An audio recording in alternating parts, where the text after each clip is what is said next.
마태복음 하늘나라 선포를 위한 제자 파송 우리 첫 번째 우리 시간 함께 보도록 하겠습니다.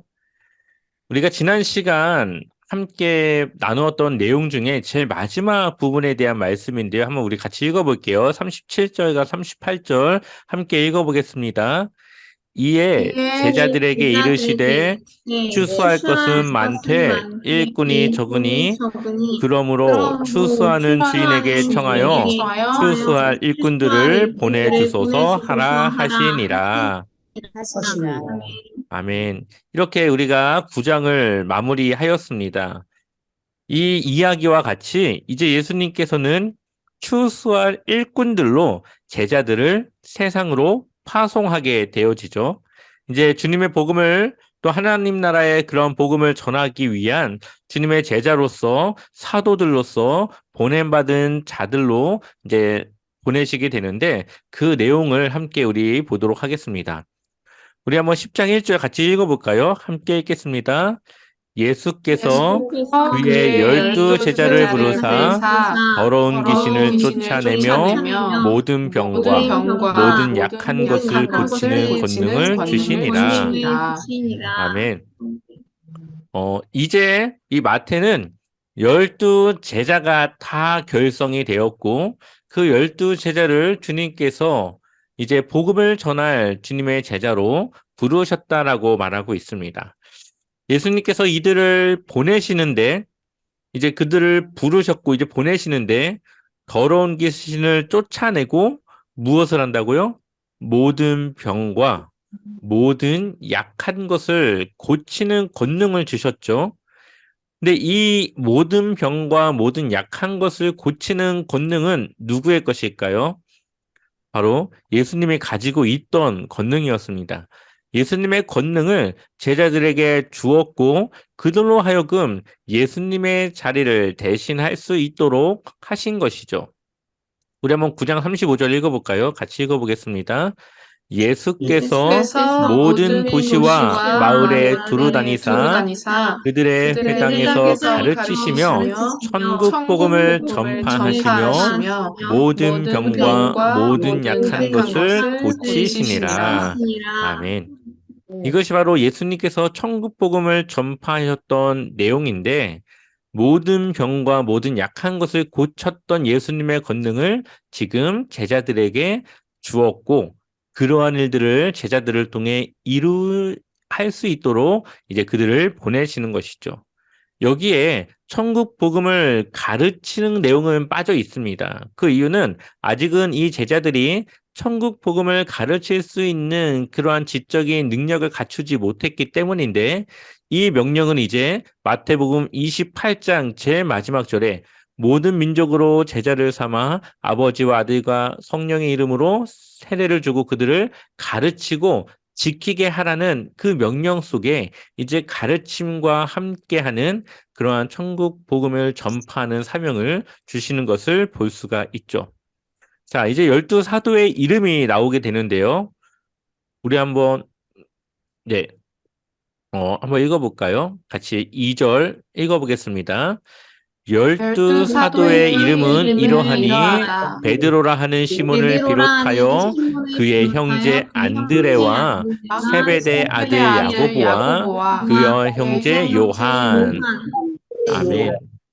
자, 열두 사도라고 나오죠. 여기는 사도. 사도라고 하는 뜻은 보냄받은 자라는 뜻입니다. 그러니까 열두 제자를 보냈기 때문에 그들을 지금은 사도라고 부르고 있습니다. 그리고 여기에 누구의 이름이 처음으로 나옵니까? 베드로. 베드로가 제일 먼저 이름이 나오죠. 밑에 보면은 10장 2절이 또 있는데 이거는 새 번역 성경입니다.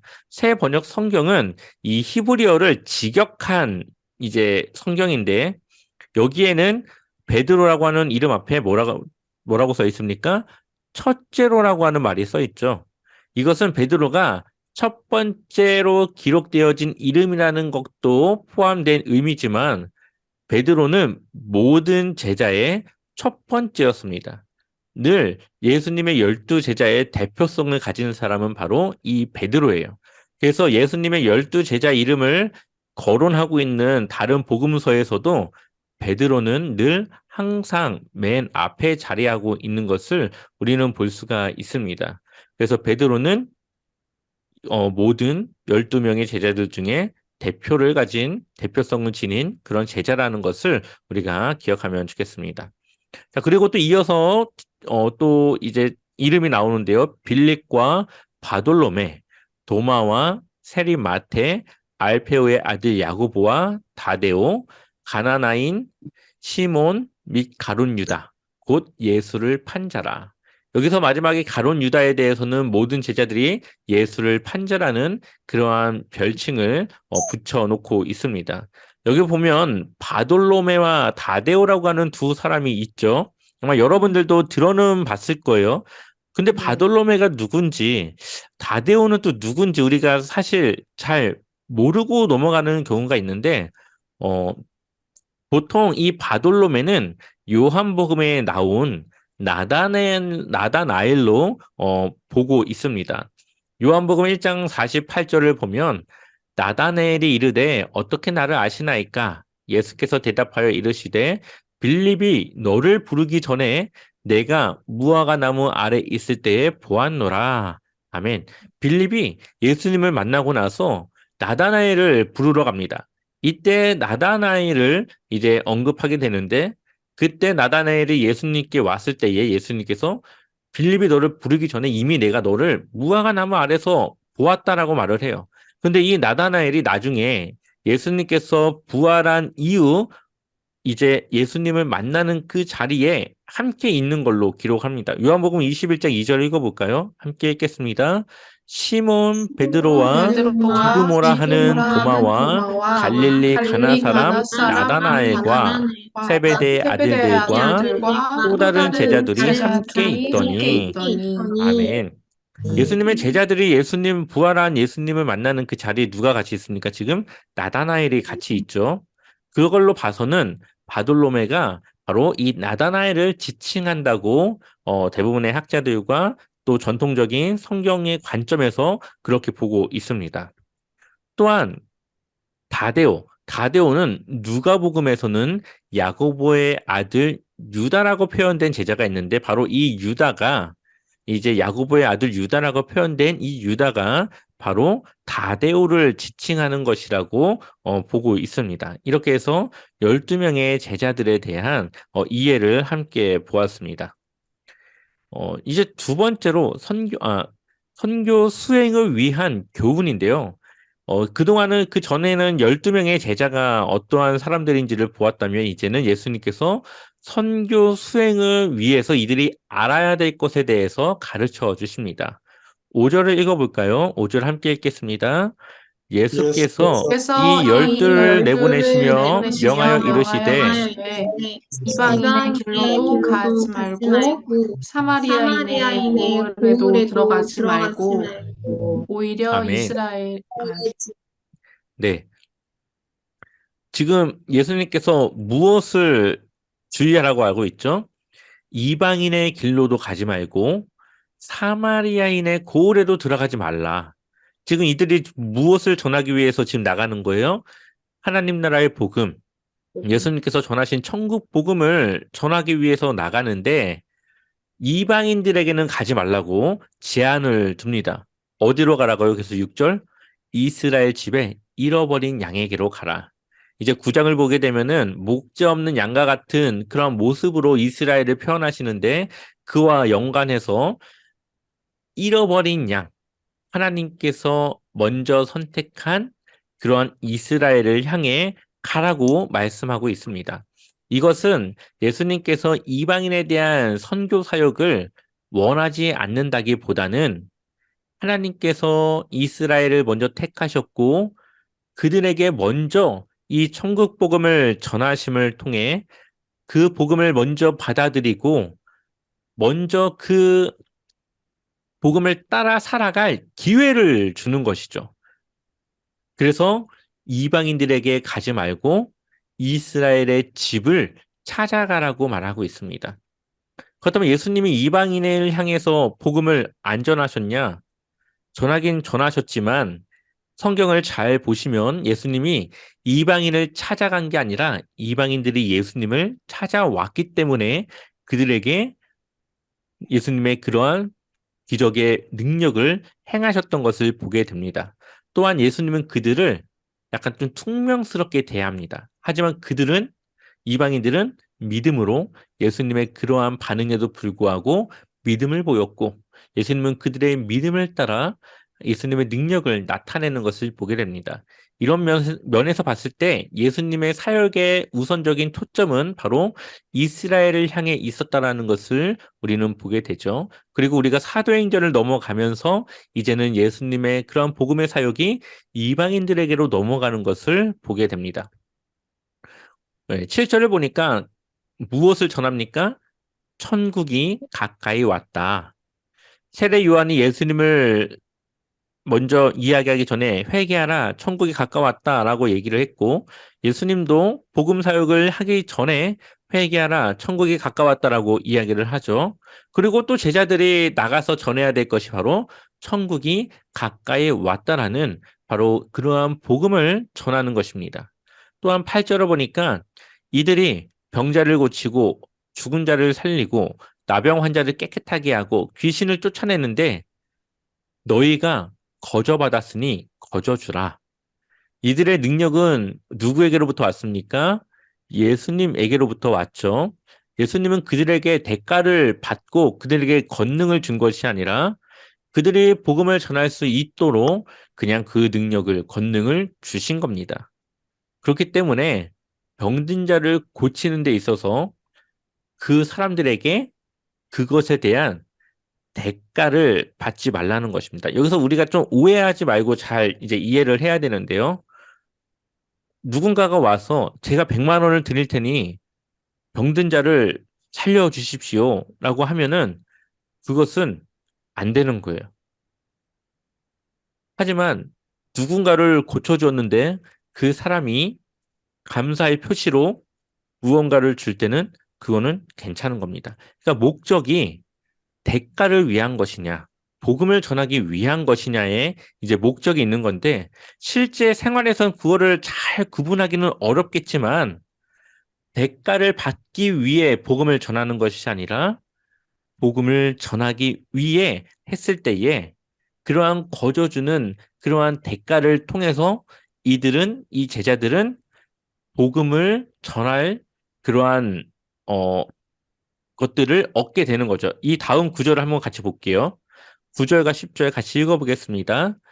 너희 너희 전대에 전대 금이나 은이나 동을 가지지 말고 여행을 위하여 배낭이나 두버롯이나 옷이나 신이나 지팡이를 지팡이를 가지지 가지지 말라. 말라. 이는 일꾼이 자기의 먹을 것 먹을 것 받는 받는 것이 것이 마땅함이라. 마땅함이라. 아멘. 지금 제자들이 복음을 전하러 나가는데 금이나 은이나 동, 이들이 생활에 필요한 이 돈이죠. 돈을 가지지 않고 떠납니다. 그리고 여행을 위해서 배낭이라던가 두벌 옷이나 신이나 지팡이도 가지지 않습니다. 그냥 맨몸으로 떠나게 되는 것이죠. 그럼에도 불구하고 이들이 복음을 전할 수 있는 것은 하나님께서 자기를 위해서 일하는 일꾼이 자기의 먹을 것 받는 것이 마땅하기 때문에 하나님께서 그들을 먹이시고 책임지실 것이기 때문에 그렇게 나갈 수 있다라는 것이죠.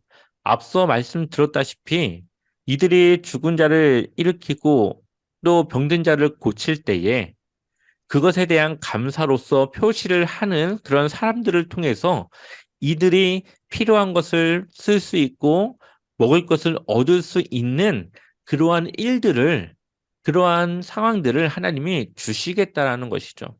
그러니 이단들이 사람을 고치는데 자신의 능력으로 고치는데 1,000만 원을 가져오라, 뭐 얼마를 가져오라 이렇게 요구하는 것은 우리가 보는 이 말씀을 보았을 때에 맞지 않다.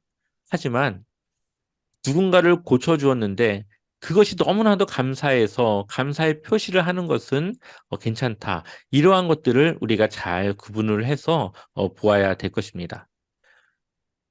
10장 11절을 보니까 어떤 성이나 마을에 들어가든지 그 중에 합당한 자를 찾아내어 너희가 떠나기까지 거기서 머물라 라고 기록이 되어져 있죠. 이들이 잘 곳도 없었지만 어떠한 성이든 어떠한 마을이든 들어갔을 때에 그 중에 합당한 자, 준비된 자, 하나님의 복음을 듣고 그들을 맞이해 줄 수 있는, 자신들을 맞이해 줄 수 있는 그러한 사람들을 찾아내어서 거기에 머무르라고 이야기하시죠. 그리고 그 집에 들어가면서 무엇을 빌라고요? 평안하기를 빌라. 하나님의 평안이, 하나님이 그들에게 주시는 그 샬롬의 평안이 그 집에 임하기를, 그 집을 위해 기도하라 말씀하시죠.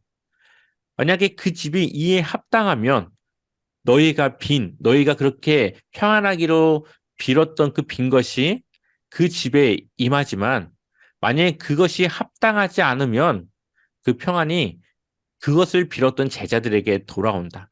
그러니 평안을 비는 것, 그 집을 향하여서 평안을 비는 것은 결코 손해보는 일이 아니라는 것이죠. 그 집이 평안을 얻든지 그렇지 않으면 그것이 나에게로 돌아올 것이기 때문에 합당한 자들을 찾아내고 그 집에 들어가면서 평안하기를 빌라. 이것이 바로 제자들이 복음을 전하면서 제자로서 살아가는 삶이었습니다. 이러한 삶을 통해 하나님이 이들을 책임지고 인도하고 먹이시고 재우신다라는 것을 깨닫고 경험하게 되는 것이죠. 우리 한번 14절과 15절도 읽어볼까요? 같이 읽어보겠습니다.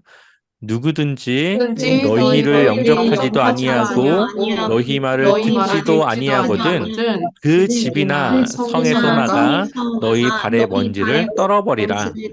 내가 진실로 너희에게 이르노니 심판날에 소돔과 소돔과 고모라 고모라 땅이 땅이 그 그 성보다 쌍보다 견디기 견디기 쉬우리라. 쉬우리라.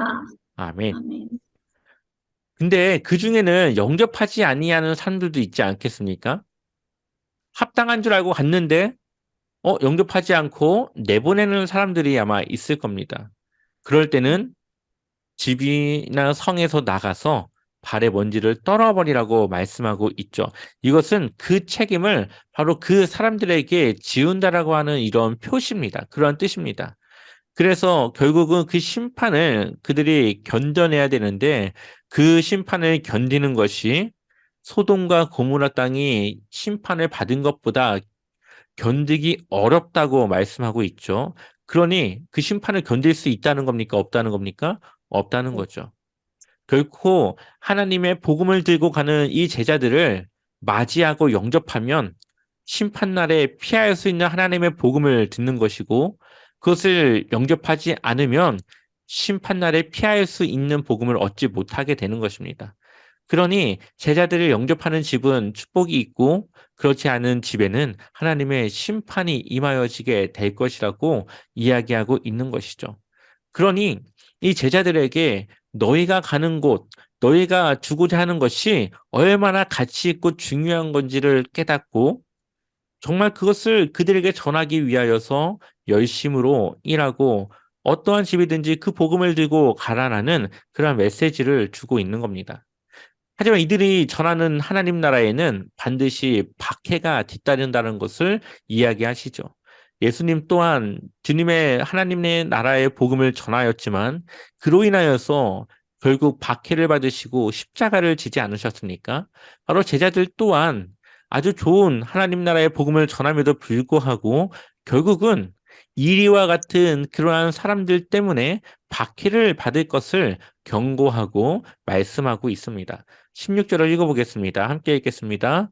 보라, 내가 내가 너희를 너희를 보냄이 보내니 양을 양을 이리 가운데로 보낸가 같도다. 그러므로 너희는 뱀같이 지혜롭고 비둘기같이 순결하라. 아멘.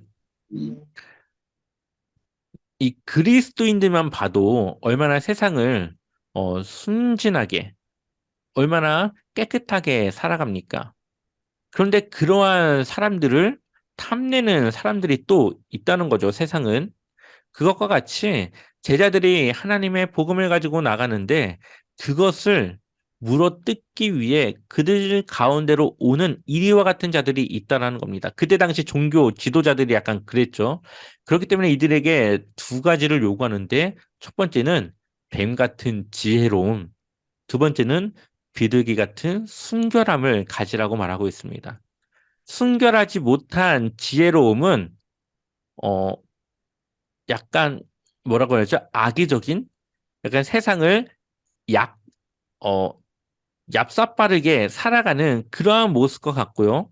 또한 지혜롭지 못한 순결함은 세상을 너무 순진하게, 세상을 너무 어, 바보 같은 모습으로 살아가는 그런 모습으로 나타날 수 있습니다. 그렇기 때문에 우리가 세상의 불법을 따르지 않고 세상의 그러한 것들과 세상에서 요구하는 그러한 불법들을 우리가 따르지 않는 그러한 순결함을 가지고 있으면서도 또 때로는 우리가 지혜로운 자로서 우리가 가지고 있는 것들 또한 내가 할 수 있는 그러한 일들을 통하여서 때로는 방어할 수 있어야 되고 때로는 스스로를 보호할 수 있어야 된다라는 것을 이야기하고 있습니다. 부당한 것에 대해서는 저항할 수 있어야 되고 또한 내가 받지 않아도 되는 그러한 일들에 대해서는 지혜롭게 구별하여서 그 상황을 피해갈 수 있어야 된다라는 거죠. 박해는 있겠지만 그 박해를 지혜롭게 피할 수 있고 지혜롭게 그 박해를 대처할 수 있는 지혜로움과 또한 세상을 불법적으로 살아가지 않는 순결함, 이 두 가지를 가지고 있어야 된다는 것을 말씀하고 있습니다. 그런데 이 두 가지를 다 갖기란 쉽지가 않습니다. 그렇기 때문에 우리는 날마다 우리가 지혜롭고 순결한 자로 살아갈 수 있도록 기도해야 되고 우리가 늘 말씀으로 덧입혀줘야 되고 우리 안에 성령님께서 인도하시는 그 인도하심을 따를 수 있는 그러한 깨끗한 마음을 가지고 있어야 되는 것이죠. 그래서 이 두 가지를 통해서 박해를 견디고 또한 지혜롭게 대처할 수 있는 길을 알려주십니다. 17절을 보니까 사람들을 삼가라 그들이 너희를 공회에 넘겨주겠고 그들의 회당에서 채찍질하리라. 이 내용들은 사실 어, 예수님께서 앞으로 이러한 일을 당하실 것이라는 것을 지금 미리 예고하고 말씀하고 있는 것이고요. 18절을 보니까 또 너희가 나로 말미암아 총독들과 임금들 앞에 끌려가리니 이는 그들과 이방인들에게 증거가 되게 하려 하심이라. 이것은 나중에 사도행전을 통하여서 나타날 일들을 미리 말씀하고 있는 것이죠. 바로 사도 바울이 빌라도 총독과 또 그런 임금들 앞에서 하나님의 복음을 증거하지 않습니까? 바로 그러한 앞으로 있을 일들에 대해서 말씀하고 있습니다. 자, 19절 한번 읽어보겠습니다. 같이 함께 읽겠습니다. 너희를 너희를 넘겨줄 넘겨줄 때에 때 어떻게 어떻게 또는 무엇을 무엇을 말할까 말할까 염려하지 염려하지 말라. 말라. 그때 너희에게 할 말을 주시리니 말하는 이는 너희가 아니라 너희 너희 속에서 속에서 말씀하시느니 말씀하시는 곧 너희 아버지의 성령이시니라. 네. 이제 사도행전을 보게 되면 이러한 일들이 계속 나타나게 되는데요.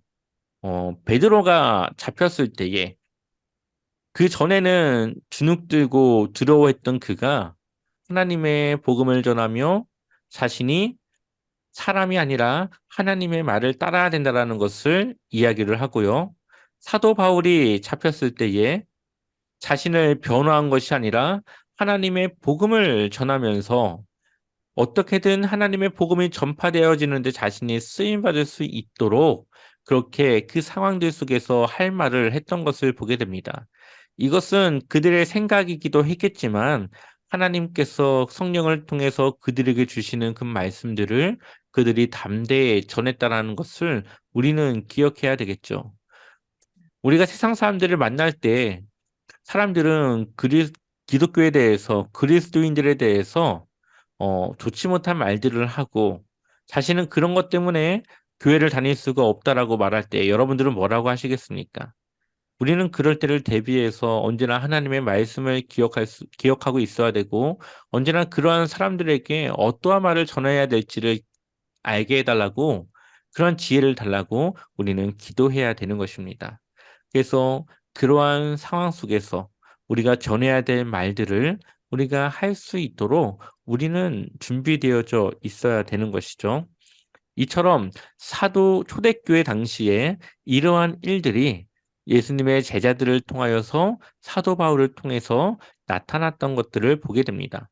이러한 내용들을 볼 때에 지금 예수님이 제자들을 보내면서 그들에게 준비되라고 말씀하시고 또 그들이 받을 박해에 대해서 말씀하시는 것은 예수님의 제자들에게 국한된 내용이 아니라 하나님의 복음을 전하는 모든 그리스도인들에게 해당되는 내용이라는 것을 우리에게 말씀해 주고 있습니다.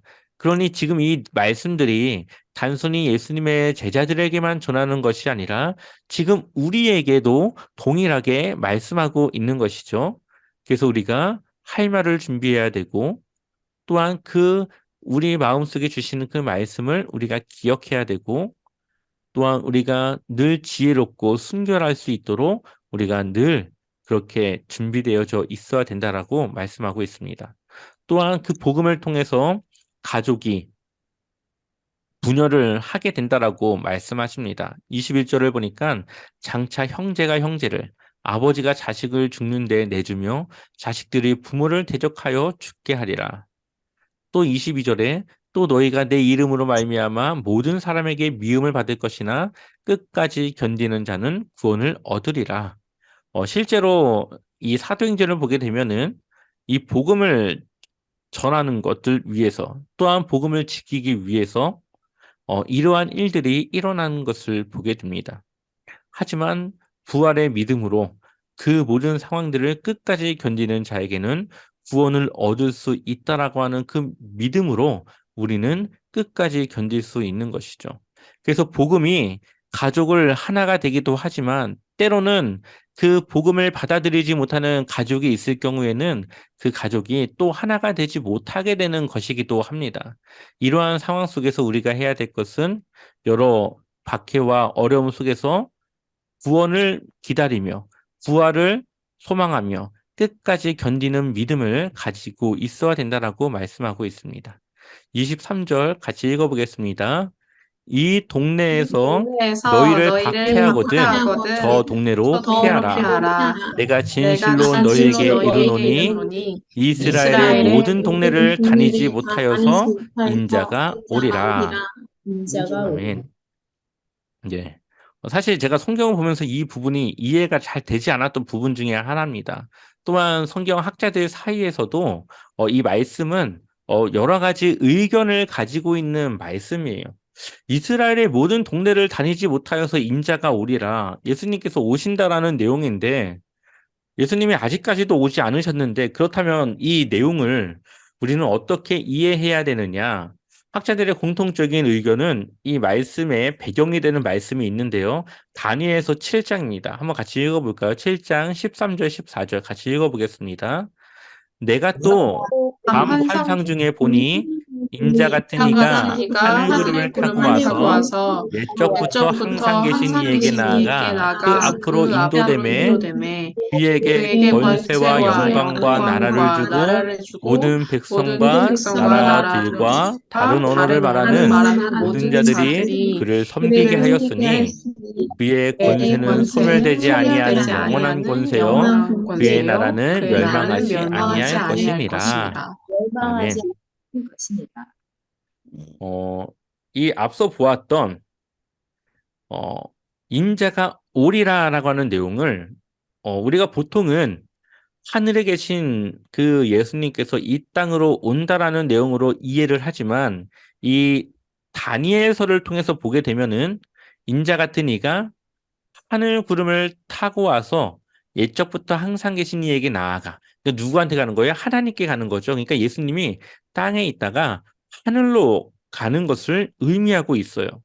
그리고 그에게 권세와 영광과 나라를 주고 모든 백성과 나라들과 다른 언어를 말하는 모든 자들이 그를 섬기게 하였으니 이것은 언제 일어납니까? 예수님이 부활한 이후에 일어나는 일들이죠. 그러니 이 인자가 오리라라고 하는 이 말이 예수님의 재림, 하늘에서 이 땅으로 다시 오는 재림을 의미하는 것이 아니라 예수님께서 부활한 이후에 하나님 앞에서 그가 받을 이 권세와 영광과 나라와 모든 권세를 받는 이 상황을 이야기한다라고 보는 것으로 보는 것이 맞다라는 거죠. 그러니 예수님이 부활할 때까지, 예수님이 하나님을 만나는 그때까지, 부활할 때까지 이스라엘의 모든 동네를 다니지 못한다. 그러니까 이스라엘의 그 복음이 다 전파되지 못한다라는 것을 의미하는 거죠. 그리고 또 두 번째는 너희를 박해하거든. 여기서 박해라는 말이 나오는데, 결국은 이 박해가 AD 70년 이스라엘의 성전이 무너지는 사건으로 나타나게 됩니다. 결국 이스라엘의 이 성전이 무너짐을 통해 이스라엘이 하나님의 심판을 받는 박해로 일어나게 됩니다. 그러니 그 이스라엘 성전이 박해받아 무너질 때에 그때까지도 이스라엘의 모든 동네에 하나님의 복음이 전파되지 못한다라는 것을 또한 의미하고 내포하고 있습니다. 그래서 여기서 말하는 인자가 오리라라고 하는 이 사건은 두 가지로 볼 수 있는데요. 첫 번째는 예수님이 부활한 그때, 그리고 그 이후에 AD 70년 로마에 의해서 이스라엘의 성전이 무너진 그때가 바로 인자의 오리라라고 하는 그 시간대라는 것을 우리가 기억하셨으면 좋겠습니다. 그래서 결국은 하나님의 첫 번째 복음을 들어야 될 이스라엘이 그 복음을 듣지 못하고 그 복음의 그 주도권이 결국 이방인들에게 넘어가게 될 것이라는 것을 예수님은 지금 말씀하고 있는 것이죠. 그러니 하나님의 복음의 기회는 우리에게 언제든지 주어질 수 있겠지만 그 기회가 지나고 나면은 우리는 그 구원의 기회를 얻지 못할 수도 있습니다. 우리가 언제나 기억해야 될 것은 하나님은 우리를 구원하고자 하시지만 그 기회가 늘 있는 것이 아니라는 것을 기억하셔서 우리가 얻은 또 우리가 들은 우리가 또 앞으로 지켜가야 될 그 구원을 여러분들이 늘 붙잡으시고 늘 지키시고 늘 하나님 앞에서 믿음으로 살아가시기를 축원합니다. 네. 네. 다음 시간에는 하늘나라 선포를 위한 제자 파송 두 번째 시간을 함께 이어서 보도록 하겠습니다.